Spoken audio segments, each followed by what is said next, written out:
இன்னைக்கு உயர்நீதிமன்றத்துல ஒரு டைரக்ஷன் கொடுத்தாங்க.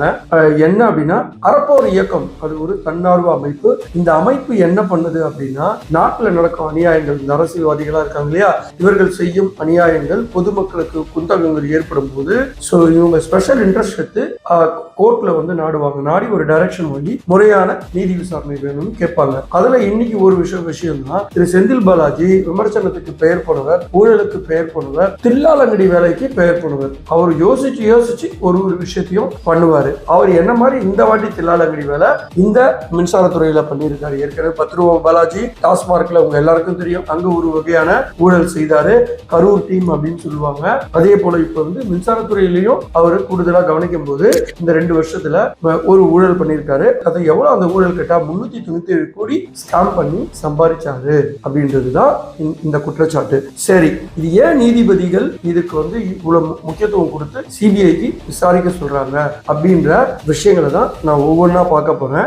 சொல்ல போறேன். அந்த விஷயங்களை நீங்க உங்களுக்கு புரிய வரும். அப்போ சரி, ஒரு பொருள், ஒரு டிரான்ஸ்ஃபார்மர் வாங்கணும்னா டெண்டர் விடுவாங்க இல்லையா, அந்த டெண்டர் விடுறதுக்கு ஒரு குழுவை வந்து ஃபார்ம் பண்ணி வச்சிருப்பாங்க டான்ஜெட் கோட மின்சார கழகத்துல. அவங்க அந்த குழு தான் வந்து யார் யாருக்கு டெண்டர் கொடுக்கணும்னு தீர்மானிக்கும். சரி, இவங்க டெண்டர் போடுறாங்க. எவ்வளவுக்கு கொள்முதல் செய்யறதுக்காகனா 45,800 டிரான்ஸ்ஃபார்மர் கொள்முதல் செய்யணும். அப்போ ஒரே நிறுவனத்துக்கிட்ட கொடுக்க மாட்டாங்க. ஏன்னா இவ்வளவு பெரிய இது வந்து அவங்களால குறிப்பிட்ட கால நேரத்துக்குள்ள கொடுக்க முடியாது. அப்போ ஒரு 10 டெண்டரை கொடுக்கணும்னு நினைக்கிறாங்க. இந்த 10 டெண்டரை வந்து கம்பெனிஸ் வந்து டெண்டர் வந்து நாமினேட் பண்றாங்க, அப்ளை பண்றாங்க. அப்ளை பண்ணும்போது என்ன பண்றாங்கன்னா கிட்டத்தட்ட 30 கம்பெனி இருக்கு. 30 வந்து 37 கம்பெனின்னு சொல்றாங்க. இந்த கம்பெனிஸ் எல்லாருமே என்ன பண்றாங்க, L1, L2, L3 சொல்லுவாங்க. சோ இந்த கம்பெனிஸ் எல்லாமே ஒரே ரேட்டை பிக்ஸ் பண்றாங்க.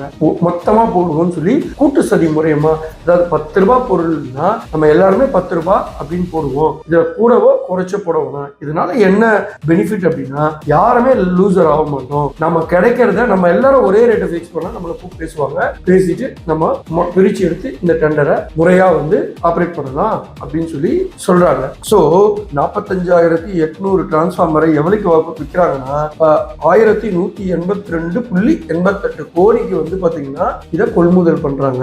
இதுக்கு அரசாங்கத்துக்கு இழப்பு எவ்வளவுனா 397 கோடி இழப்பு ஏற்படுது. ஏன் இழப்பு ஏற்படுது? மார்க்கெட் பிரைஸ் 7.89 லட்சம் தான் ஒரு டிரான்ஸ்ஃபார்மர். ஆனா அதிக விலைக்கு விற்க சொல்லி அந்த கம்பெனிகள்லாம் இவங்க இன்ஸ்ட்ரக்ஷன் கொடுத்து இவங்க அந்த 37 கம்பெனிக்கும் இந்த 45,800 டிரான்ஸ்ஃபார்மர் கொள்முதல் பண்றதுக்கு ஈவனா பிரிச்சு கொடுத்துட்டு செய்யற அயோக்கியத்தனத்தை கூட்டு சதி மூலியமா இந்த ஸ்கேம பண்ணிருக்காங்க.